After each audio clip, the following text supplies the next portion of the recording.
Welcome to the Universal Rainbow Faith Blogcast, where spiritual truth, reflection, and transformation come to life.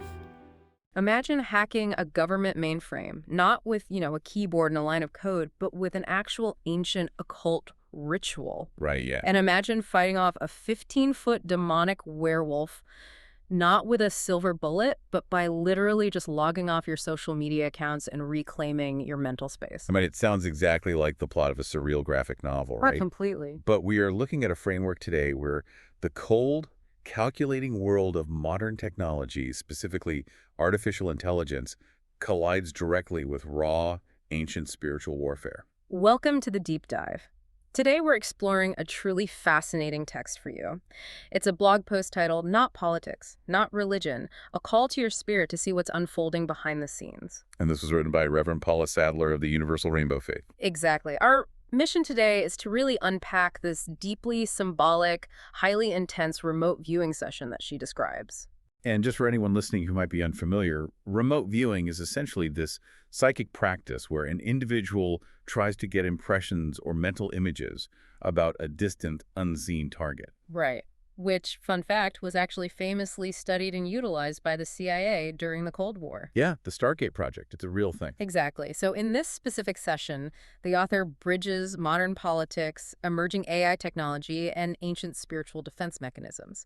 But before we go any further, we really need to establish some ground rules for how we are approaching this material today. Yes, this is super important.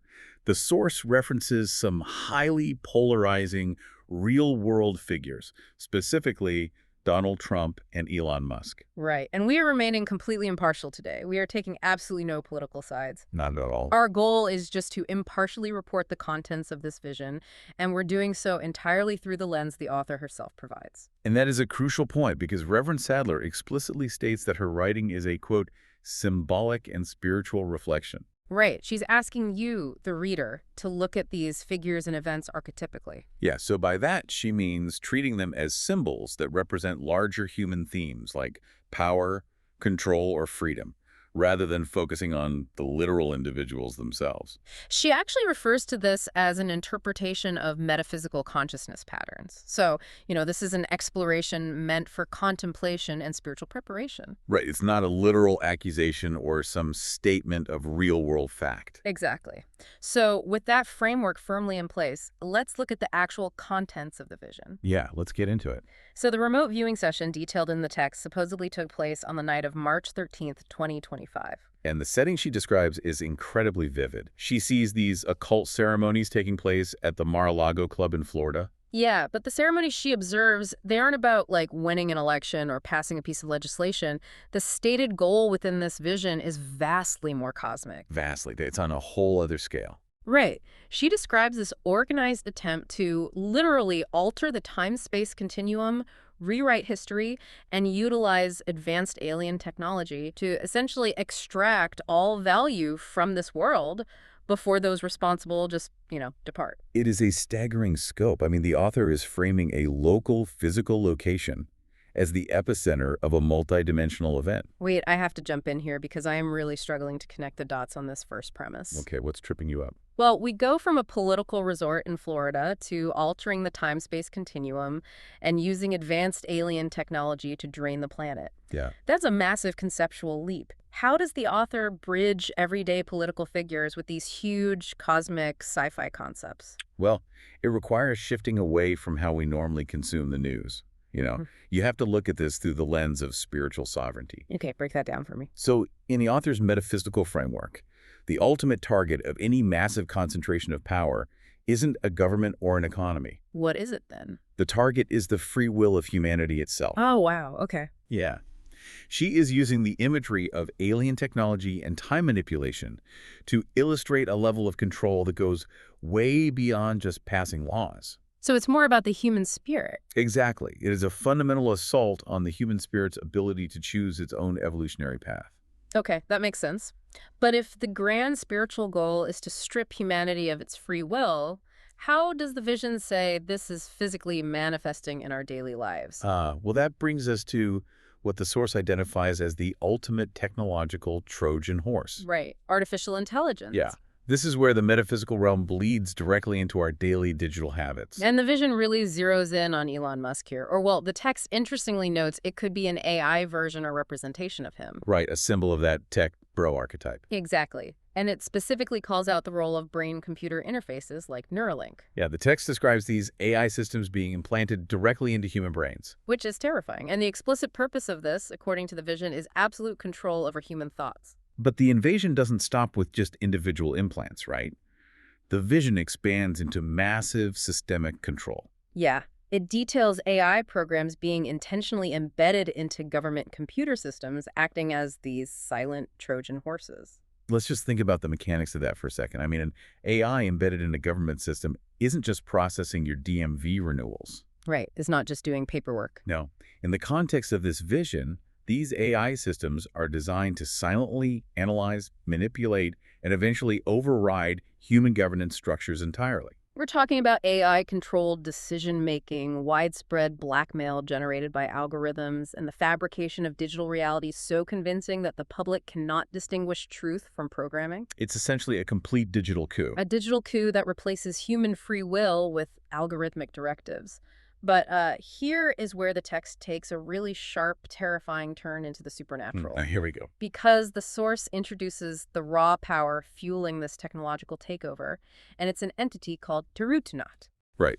Tarutunat is presented as the demonic force that gets summoned through those initial occult rituals we discussed at Mar-a-Lago. And the description is just incredibly visceral. Like, Tarutunat is a 15-foot-tall demonic entity. A giant. Yeah, and it resembles a massive black werewolf with red glowing eyes and razor-sharp teeth. It's very cinematic. It really is. But okay, pushback time again. Lay it on me. We are talking about server farms, brain chips, and government AI overriding democratic structures. And then suddenly, a giant demonic werewolf enters the chat. Right. It feels a bit disjointed at first glance. Mechanically speaking, within the logic of this text, why blend cutting-edge AI technology with a literal ancient demon? Like, how do those two connect? It's actually a brilliant synthesis of two anxieties if you break down what each represents. Okay, I'm listening. Think about the mythological archetype of the werewolf. Okay. Full moon, transforming into a beast. Right. It represents the loss of human rationality. It's the violent surrender to a base,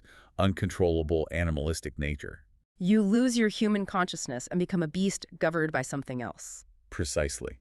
You lose your free will. Ah, I see where you're going with this. Yeah. Now, look at how the author views artificial intelligence. In this vision, AI represents a profound loss of natural thought. Right, outsourcing your brain to a machine. Exactly. It's the ultimate expression of humanity being severed from its soul. Surrendering your mind to an algorithm is, in this metaphysical framework, the modern technological equivalent of demonic possession. Oh, wow. That is a really powerful comparison. Right. The AI accomplishes the physical and mental subjugation, while the entity Tarutunat represents the spiritual subjugation fueling it. So they are operating toward the exact same goal. Completely. They both want to shift humanity away from its natural spiritual evolution and into a state of absolute rigid control. Okay, so if you're listening to this and thinking, what am I supposed to do against a government AI and a 15-foot werewolf? Yeah, it sounds completely overwhelming. It really does. But the author doesn't just outline the threat. She actually provides a highly specific manual for spiritual defense. Yes, and this is where the vision introduces a profound counterforce known as the woman in blue. Right. The woman in blue appears in the remote viewing session as this divine protector. And she's described as wearing a long blue dress and a beaded face covering, and she arrives specifically to guide spiritual warriors. And she provides this detailed 6-step protection ritual to combat these dark entities and the psychic manipulation of AI. And looking closely at these steps, they aren't just vague prayers. No. They are very active psychological and physical exercises. Yeah, the author starts with something incredibly tactile. Step 1 is grounding and centering. Right, getting into your body. Exactly. You're instructed to sit comfortably, place your feet flat on the ground, and visualize your energy connecting deep into the Earth's core. Which makes perfect sense when you consider the nature of the threat, right? Well, if AI, algorithms, and digital screens are constantly pulling your consciousness out of your physical body and up into this disembodied anxious cloud, The very first defensive maneuver must be pulling your consciousness back down into physical reality. It regulates your nervous system. Exactly. It anchors you. So that's step 1. Then step 2 shifts from the physical to the vocal. You invoke white light protection. Oh, this part is really interesting. Yeah, you visualize a beam of radiant white light descending from the heavens, forming an impenetrable sphere around you. But crucially, you have to say aloud, I am sovereign, I am free. And vocalizing that specific phrase, I am sovereign, I am free, directly counters the programming of the AI agenda. Right, because you're using your voice. Yeah, you are establishing a verbal and mental boundary that your free will belongs to you alone. I love that. Okay, so step 3 involves calling in archetypal support. You specifically invoke Archangel Michael and the Woman in Blue for strength and guidance. Then we get to step 4, which I find fascinating from a psychological perspective. It's cutting negative cords. The flaming sword. Yes. The ritual instructs you to visualize holding golden scissors or a flaming sword and physically picturing yourself cutting all energetic cords of fear, manipulation, and control that might be attached to you. But I have to ask, why something as aggressive as a flaming sword? Well, visualization is just a massively powerful tool for the human brain. Okay. When we consume stressful media or feel manipulated by algorithms, we often carry that lingering anxiety, we literally feel tied to it. Yeah, you can't shake it off. Right, so by visualizing a literal physical severing with a flaming sword, you are giving your brain a concrete action to process emotional detachment. So you aren't just passively hoping to feel better. Exactly. You are actively severing your ties to the deception. That is so practical. Okay, step 5 is sealing and fortifying. You imagine a glowing blue sigil appearing on your chest to seal your energy field, and a mirror shield forming around your body to reflect all negativity back to its source.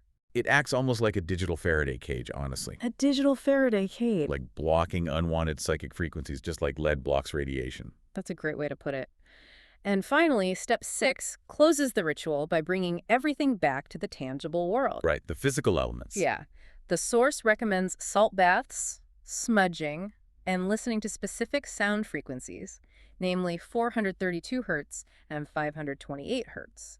And for any listeners who might not be familiar, smudging is this ancient practice found in many indigenous cultures. Right, burning sage and things like that. Yeah, it involves burning specific herbs like sage or palo santo to clear stagnant or negative energy from a space. And what about the sound frequencies? Why those specific numbers? So 432 hertz is often cited in spiritual and acoustic communities as the mathematical frequency of the universe. Okay. It's believed to promote healing and harmony in the human body as opposed to the standard tuning of modern music. So again, it's all about recalibrating your physical body away from artificial manipulation. So think about the source's broader advice embedded within this ritual for a second. The text explicitly tells the reader to, quote, limit AI exposure and maintain digital sovereignty. Which is just good advice anyway. Exactly. In a world where we are constantly drained by screens and fed outrage by invisible code, limiting our algorithm exposure is highly practical mental health advice. Very true. But here, it is wrapped entirely in a spiritual practice. And I think what the author is describing with this entire ritual is the practice of active empowerment. Active empowerment. Yeah. Think about the passivity of scrolling through a customized feed. You're just absorbing. You are being programmed by what you were shown. You're just a receptacle. Right.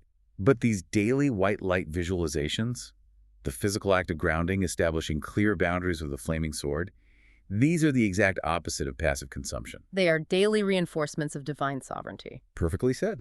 Now, beyond these daily rituals, the source provides a very specific, tangible piece of what it calls spiritual technology to aid in this battle. Yes, the sigil. Right. It's an actual symbol meant to be used defensively, and it's called the Sigil of Ancient Future Protection. And Reverend Paula Sadler created this sigil, and its origins are deeply rooted in the history of the universal rainbow faith. Yeah. It draws upon the ancient spiritual lineage of transgender priests, shamans, and healers. Which is a really fascinating choice of lineage. Well, that was actually my next question. Why this specific lineage for a tool meant to fight AI and demons? So historically, in many indigenous and ancient cultures, individuals who embodied both masculine and feminine traits, or who existed outside traditional gender binaries, were seen as natural bridge walkers. Bridge walkers, like between worlds. Exactly. Because they navigated the space between physical binaries, they were revered as the individuals best equipped to bridge the seen and unseen realms. So, the physical world and the spiritual world. Oh, that makes so much sense. Yeah, the author's positioning this historically marginalized spiritual lineage as the absolute experts in navigating hidden realities. Wow. Okay, so the text meticulously breaks down the visual geometry of this sigil, and every single line serves a specific mechanical purpose in the spiritual defense. It's very intentional. Very. First, there's an inverted triangle. And the inverted triangle is one of the oldest symbols for sacred receptivity. It's often associated with the divine feminine or a chalice. It acts as a container to catch and hold divine energy. Okay, and then surrounding that is an encircling ring. Now, my mind immediately goes to the concept of a boundary line. You're exactly right. It creates a closed circuit. The ring represents unity and eternal protection, ensuring that the energy held within that triangle cannot be corrupted from the outside. Makes sense. And right down the middle of that structure is a vertical sword of light. The text notes this stands for cutting through illusion to find the truth. It also features crescent horns, which echo ancient lunar deities. In a defensive symbology, horns are often used to deflect or catch incoming dark influences, redirecting them away from the center. like a lightning rod almost. Exactly like that. Finally, at the bottom, there's an X base. And this anchors all this combined divine energy firmly into the physical earth. Grounding it again. Right, back to step one of the ritual. And the application of this complex symbol is highly practical. You can draw it in the air with your finger when you need immediate protection, or you can carry it as a physical talisman. But the instruction that really stands out to me is placing this sigil specifically near electronics. Oh, right. The author intends for it to energetically shield you against AI influence. It operates as like an energetic firewall or antivirus software for the human soul. Antivirus software for the human soul. I love that. And what is truly remarkable about this sigil is the concept of time embedded within it. Well, it is called the Ancient Future Protection. Right. It is explicitly designed to connect the ancient ones, those historical shamans and healers, with what the author calls the future guardians. It basically collapses time. Yes. It creates a continuous, unbroken line of defense. It suggests that the ancient spiritual battles against demonic forces and the future technological battles against artificial intelligence are ultimately the exact same fight. The threat to human sovereignty hasn't changed. It has just upgraded its hardware. Exactly. What an incredible journey we've unpacked today. I mean, we started with remote viewing visions of global AI domination, occult rituals at Mar-a-Lago, and a 15-foot werewolf demon named Tarutunat. Quite the lineup. Yeah. And we've walked all the way through the underlying psychology of those threats, arriving at the empowering protective forces of the woman in blue, the daily neurological and spiritual rituals of white light shields, and the deeply symbolic ancient future sigil fighting back against our digital screens. It really is a profound synthesis of our very modern technological anxieties and our most ancient spiritual frameworks. It is. Now, I want to reiterate one last time, just to be absolutely clear. The author's message here is an archetypal metaphysical exploration. Yes. This deep dive is meant for contemplation, for looking at the unseen patterns of human consciousness. It is not a literal accusation against the political figures or technology companies mentioned. We are taking no sides, merely exploring the fascinating mechanisms of this text. And honestly, looking at those deeper currents beneath the daily news cycle leaves us with something incredibly profound to consider. What's that? Well, the source warns of AI acting as a Trojan horse to steal our free will, operating silently in the background of government systems and brain chips. Right. But even if we step entirely outside the realm of the supernatural, even if you don't believe in demonic entities or remote viewing at all, we still have to look at our current reality. Yeah. If our digital algorithms are already shaping our daily desires, curating our deepest fears, and dictating our thoughts through our screens hour by hour, well, where exactly does the programming end and our actual free will begin? That is the question, isn't it? When you look down at those cold, glowing screens in your hands, are you looking at a tool or are you staring directly into the battleground? Gives you chills. It really does. Thank you so much for joining us on this deep dive. Keep questioning, keep your sovereign mind, and we'll see you next time.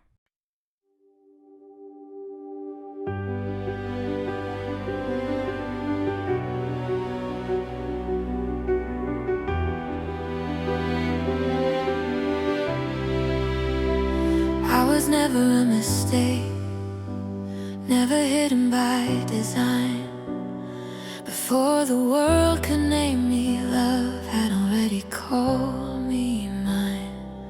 I learned to quiet